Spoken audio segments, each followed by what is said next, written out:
Hello friends, welcome to GK mind game. ಪ್ರಶ್ನೆಗಳ ಸಂಪೂರ್ಣ ಮಾಹಿತಿಗಾಗಿ ಈ ವಿಡಿಯೋನ ಎಲ್ಲೂ ಸ್ಕಿಪ್ ಮಾಡದೆ ಕಂಪ್ಲೀಟ್ ಆಗಿ ನೋಡಿ. ಇವತ್ತಿನ ಪ್ರಶ್ನೆಗಳಲ್ಲಿ ಮೊದಲನೇ ಪ್ರಶ್ನೆ, ಮೂಗಿಗೆ ಒಂದೆರಡು ಹನಿ ಎಣ್ಣೆ ಅಥವಾ ತುಪ್ಪ ಹಾಕುವುದರಿಂದ ಏನಾಗುತ್ತದೆ? ಆಪ್ಷನ್ಸ್: ಎ ಗೊರಕೆ ನಿಯಂತ್ರಣ, ಬಿ ಸ್ಟ್ರೋಕ್ ಬರುವುದಿಲ್ಲ, ಸಿ ಕಫ ನಿವಾರಣೆ, ಡಿ ಮೇಲಿನ ಎಲ್ಲವೂ.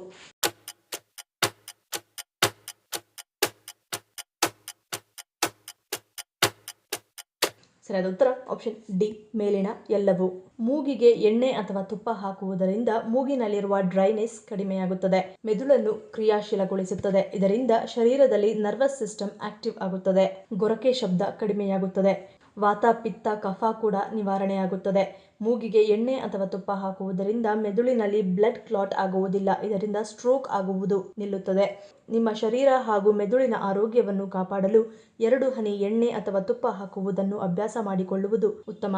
ಇದರಿಂದ ಹಲವಾರು ರೀತಿಯ ಆರೋಗ್ಯ ಪ್ರಯೋಜನಗಳನ್ನು ಪಡೆಯಬಹುದು. ಎರಡನೇ ಪ್ರಶ್ನೆ, ಮೈಗ್ರೇನ್ನಂತಹ ತಲೆನೋವನ್ನು ಉಲ್ಬಣಗೊಳ್ಳದಂತೆ ಶಮನಗೊಳಿಸುವ ಸಾಮರ್ಥ್ಯ ಯಾವುದರಲ್ಲಿದೆ? Options: A coffee, B tea, C ಎಳನೀರು, ಡಿ ಮಜ್ಜಿಗೆ.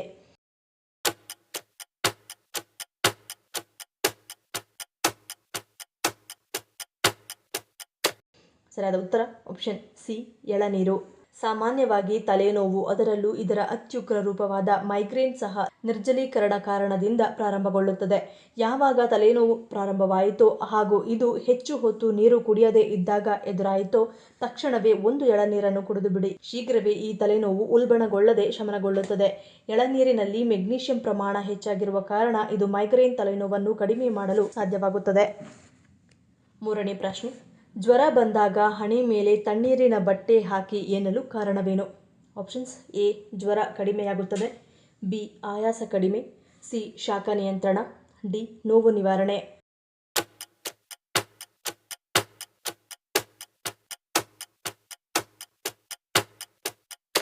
ಸರಿಯಾದ ಉತ್ತರ ಆಪ್ಷನ್ ಸಿ ಮತ್ತು ಡಿ.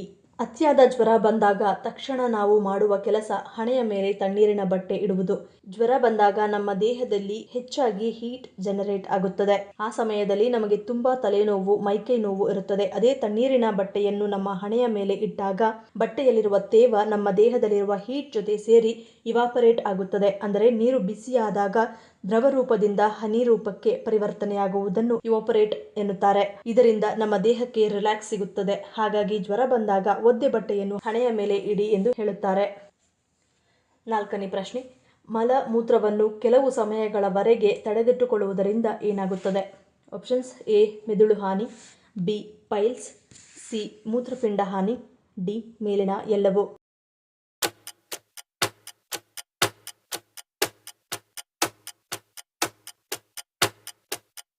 ಸರಿಯಾದ ಉತ್ತರ ಆಪ್ಷನ್ ಡಿ ಮೇಲಿನ ಎಲ್ಲವೂ. ಕೆಲವರು ಪರಿಸ್ಥಿತಿಗೆ ಅನುಗುಣವಾಗಿ ಮಲಮೂತ್ರವನ್ನು ತಡೆದಿಟ್ಟುಕೊಳ್ಳುತ್ತಾರೆ. ಇದರಿಂದ ಹೆಚ್ಚಿನ ಪರಿಣಾಮ ನಿಮ್ಮ ಮೆದುಳಿನ ಮೇಲೆ ಬೀರುತ್ತದೆ. ಇದರಿಂದ ನಿಮ್ಮ ಬ್ರೈನ್ ಡ್ಯಾಮೇಜ್ ಆಗುವ ಸಾಧ್ಯತೆ ಇರುತ್ತದೆ. ಅಷ್ಟೇ ಅಲ್ಲದೆ ಈ ರೀತಿಯ ಹವ್ಯಾಸಗಳು ರೂಢಿಸಿಕೊಂಡರೆ ನಿಮಗೆ ಪೈಲ್ಸ್ ಆಗುವ ಸಾಧ್ಯತೆ ಕೂಡ ಇರುತ್ತದೆ.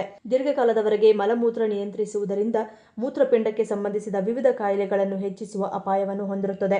ಮೂತ್ರ ತಡೆ ಹಿಡಿಯುವ ಸಾಮರ್ಥ್ಯ ವ್ಯಕ್ತಿಯ ವಯಸ್ಸನ್ನು ಅವಲಂಬಿಸಿರುತ್ತದೆ. ವಯಸ್ಕರ ಮೂತ್ರಕೋಶವು 2 ಕಪ್ ಮೂತ್ರವನ್ನು ಹಿಡಿದಿಟ್ಟುಕೊಳ್ಳಬಹುದು. ಅದಾದ ಬಳಿಕ ಮೂತ್ರಕೋಶದಲ್ಲಿ ಹೆಚ್ಚುತ್ತಿರುವ ಮೂತ್ರವು ಹೊಟ್ಟೆಯಲ್ಲಿ ಸೋಂಕಿನ ಅಪಾಯವನ್ನು ಉಂಟುಮಾಡುತ್ತದೆ. ಐದನೇ ಪ್ರಶ್ನೆ, ನಿಂತು ನೀರು ಕುಡಿಯುವುದರಿಂದ ಇದು ದೇಹದ ಮೇಲೆ ಯಾವ ರೀತಿಯ ಪರಿಣಾಮವನ್ನು ಬೀರುತ್ತದೆ? ಆಪ್ಷನ್ಸ್: ಎ ಕರುಳು ಹಾನಿ, ಬಿ ಹೊಟ್ಟೆ ತುಂಬುತ್ತದೆ, ಸಿ ದೇಹ ಶುದ್ಧಿ, ಡಿ ಹೊಟ್ಟೆ ಶುದ್ಧಿ.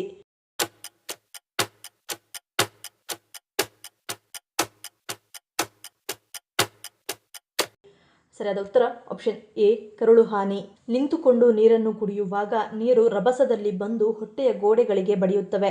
ಇದು ಕಾಲಕ್ರಮೇಣ ಸವೆತ ಉಂಟಾಗಿ ನಿಮ್ಮ ಹೊಟ್ಟೆಯ ಗೋಡೆ ಮತ್ತು ಜಠರಗರುಳಿನ ಪ್ರದೇಶವನ್ನು ಹಾನಿಗೊಳಿಸುತ್ತದೆ. ತಪ್ಪಾದ ಭಂಗಿಯಿಂದ ನೀರನ್ನು ಸೇವಿಸುವಾಗ ನಿಮ್ಮ ದೇಹವು ಮೂಳೆ ಕ್ಷೀಣತೆ ಮತ್ತು ದುರ್ಬಲತೆಯಂತಹ ಸಮಸ್ಯೆಯನ್ನು ಉಂಟುಮಾಡುತ್ತದೆ. ನಿಂತಿರುವಾಗ ನೀರು ಕುಡಿಯುವುದರಿಂದ ನಿಮ್ಮ ದೇಹ ಮತ್ತು ಸ್ನಾಯುಗಳು ನಿರಂತರ ಒತ್ತಡದ ಸ್ಥಿತಿಯಲ್ಲಿರುತ್ತವೆ.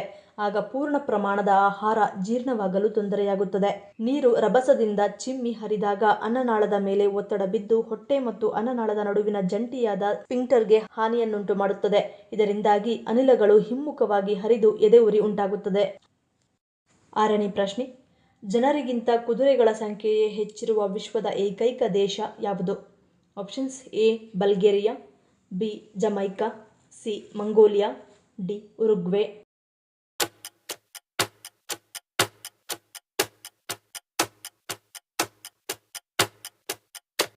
ಸರಿಯಾದ ಉತ್ತರ ಆಪ್ಷನ್ ಸಿ ಮಂಗೋಲಿಯಾ.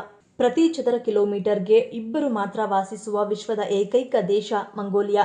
ಈ ದೇಶದ ಅರ್ಧದಷ್ಟು ಜನಸಂಖ್ಯೆಯು ರಾಜಧಾನಿ ಉಲಾನ್ ಬಾತರ್ನಲ್ಲಿ ವಾಸಿಸುತ್ತಾರೆ. ಈ ದೇಶದ ವೈವಿಧ್ಯತೆಗಳಲ್ಲಿ ಒಂದು ಕುದುರೆ. ದೇಶದಲ್ಲಿ ಸುಮಾರು 40 ಲಕ್ಷ ಕುದುರೆಗಳಿವೆ.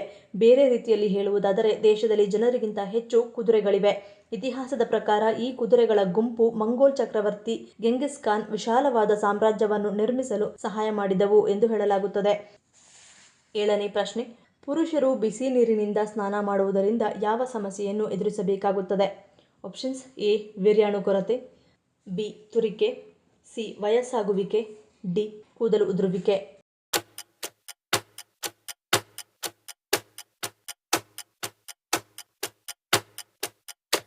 ಸರಿಯಾದ ಉತ್ತರ ಆಪ್ಷನ್ ಎ ವೀರ್ಯಾಣು ಕೊರತೆ. ಬಿಸಿ ನೀರಿನಲ್ಲಿ ಸ್ನಾನ ಮಾಡುವುದರಿಂದ ತುಂಬಾನೇ ಹಿತ ಎನಿಸುತ್ತದೆ. ಆದರೆ ಈ ಅಭ್ಯಾಸ ಪುರುಷರ ಸಾಮರ್ಥ್ಯದ ಮೇಲೆ ತುಂಬಾನೇ ಕೆಟ್ಟ ಪ್ರಭಾವವನ್ನು ಬೀರುತ್ತದೆ. ಇದು ವೀರ್ಯಾಣುಗಳ ಸಂಖ್ಯೆಯನ್ನು ಕಡಿಮೆಯಾಗಿಸುತ್ತದೆ. ಪುರುಷರಲ್ಲಿ ಬಂಜೆತನವನ್ನು ಉಂಟುಮಾಡುತ್ತದೆ. ಬಿಸಿ ನೀರಿನ ಸ್ನಾನ ಪುರುಷರ ಉಷ್ಣಾಂಶಕ್ಕೂ ಮತ್ತು ಟೆಸ್ಟೋಸ್ಟೆರಾನ್ ಪ್ರಮಾಣಕ್ಕೂ ಸಂಬಂಧಿಸಿರುತ್ತದೆ. ತುಂಬಾ ಬಿಸಿ ನೀರಿನಲ್ಲಿ ಸ್ನಾನ ಮಾಡುವುದರಿಂದ ಟೆಸ್ಟೋಸ್ಟೆರಾನ್ ಕಡಿಮೆಯಾಗುತ್ತದೆ. ಇದರಿಂದ ವೀರ್ಯಾಣುಗಳು ಕಡಿಮೆಯಾಗುತ್ತವೆ. 8ನೇ ಪ್ರಶ್ನೆ. ಬೋರೆಹಣ್ಣು ಅಥವಾ ಬಾರೆಹಣ್ಣನ್ನು ತಿನ್ನುವುದರಿಂದ ಯಾವ ಕಾಯಿಲೆಯನ್ನು ಬರದಂತೆ ತಡೆಯುತ್ತದೆ? Options A sugar, B piles, C ಹೃದಯಾಘಾತ, ಡಿ ಕ್ಯಾನ್ಸರ್.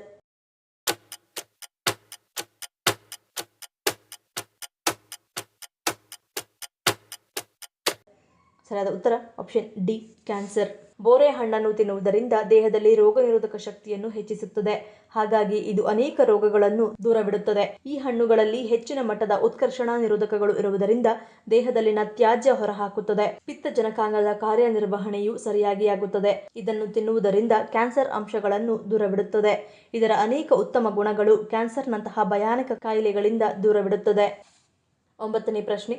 ಯಾವ ಸಂಖ್ಯೆಯಲ್ಲಿ ಜನಿಸಿದವರು ಕುಟುಂಬದ ಅದೃಷ್ಟವನ್ನೇ ಬದಲಾಯಿಸುತ್ತಾರೆ ಎಂದು ಹೇಳಲಾಗುತ್ತದೆ?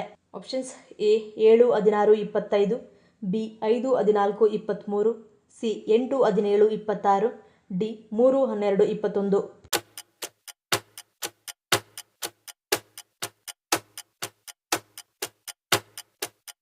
ಸರಿಯಾದ ಉತ್ತರ ಆಪ್ಷನ್ ಎ 7, 16, 25. ಮೂಲಾಂಕರ 7ರ ಮಕ್ಕಳು ಕುಟುಂಬದ ಅದೃಷ್ಟವನ್ನೇ ಬದಲಾಯಿಸುತ್ತಾರೆ ಎಂದು ಹೇಳಲಾಗುತ್ತದೆ. ಸಂಖ್ಯಾಶಾಸ್ತ್ರದ ಪ್ರಕಾರ 7 ಅತ್ಯಂತ ಮಂಗಳಕರ ಮತ್ತು ಪ್ರಮುಖ ಸಂಖ್ಯೆ. ಮತ್ತೊಂದೆಡೆ ಸಂಖ್ಯಾಶಾಸ್ತ್ರದಲ್ಲಿ ಮೂಲಾಂಕ 7ರ ಜನರನ್ನು ಅದೃಷ್ಟಶಾಲಿಗಳು ಎಂದು ಹೇಳಲಾಗುತ್ತದೆ. ಇವರು ಹುಟ್ಟಿನಿಂದಲೇ ಅದೃಷ್ಟವಂತರು. ಅವರು ಹುಟ್ಟಿದ ತಕ್ಷಣ ಕುಟುಂಬದ ಅದೃಷ್ಟವು ಬೆಳಗುತ್ತದೆ. ಕುಟುಂಬದ ಆರ್ಥಿಕ ಸ್ಥಿತಿ ಬದಲಾಗುತ್ತದೆ. ಸೂರ್ಯನ ಪ್ರಭಾವದಿಂದಾಗಿ ಈ ಜನರು ಅತಿಯಾದ ಆತ್ಮವಿಶ್ವಾಸವನ್ನು ಹೊಂದಿರುತ್ತಾರೆ. ಯಾವ ವಿಚಾರವೇ ಆಗಲಿ ಭಯ ಇವರ ಹತ್ತಿರವೂ ಸುಳಿಯುವುದಿಲ್ಲ. ಇವರು ವ್ಯಾಪಾರ ಮತ್ತು ರಾಜಕೀಯವನ್ನು ಆರಿಸಿಕೊಂಡರೆ ಬಹಳ ಶ್ರೀಮಂತರಾಗುತ್ತಾರೆ. ಯಾವುದೇ ತಿಂಗಳ 7, 16 ಅಥವಾ 25ರಂದು ಜನಿಸಿದ ಮಕ್ಕಳು ತಮ್ಮ ಹುಟ್ಟಿನಿಂದಲೇ ಕುಟುಂಬದಲ್ಲಿ ಸಂತೋಷ ಮತ್ತು ಸಮೃದ್ಧಿಯನ್ನು ಹೆಚ್ಚಿಸುತ್ತಾರೆ. ಅಲ್ಲದೆ ಈ ಮಕ್ಕಳು ತಮ್ಮ ಸೌಮ್ಯ ಸ್ವಭಾವದಿಂದಾಗಿ ಕುಟುಂಬದ ಎಲ್ಲರ ಪ್ರೀತಿಯನ್ನು ಗಳಿಸಲು ಯಶಸ್ವಿಯಾಗುತ್ತಾರೆ. 10ನೇ ಪ್ರಶ್ನೆ. ವಿಶ್ವದಲ್ಲಿನ ರೈಲ್ವೆ ವ್ಯವಸ್ಥೆಯ ಪಟ್ಟಿಯಲ್ಲಿ ಭಾರತ ಎಷ್ಟನೇ ಸ್ಥಾನದಲ್ಲಿದೆ? Options A 10, B 8, C 6, D 4.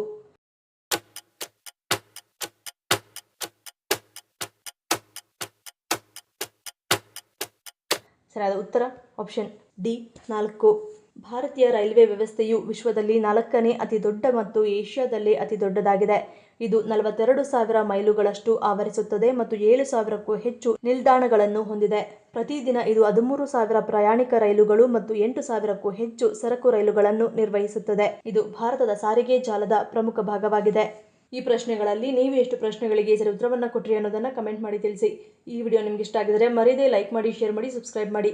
ನನ್ನ ಚಾನಲ್ನ ಇನ್ನೂ ಸಬ್ಸ್ಕ್ರೈಬ್ ಮಾಡಿದೆ ಹಾಗೆ ವಿಡಿಯೋಸ್ ನೋಡ್ತಿದ್ರೆ ಪ್ಲೀಸ್ ಸಬ್ಸ್ಕ್ರೈಬ್ ಮಾಡಿ, ಸಪೋರ್ಟ್ ಮಾಡಿ. ಮತ್ತೊಂದು ಇಂಟ್ರೆಸ್ಟಿಂಗ್ ವಿಡಿಯೋಂದಿಗೆ ಸಿಗ್ತೀನಿ. Until love you all, take care.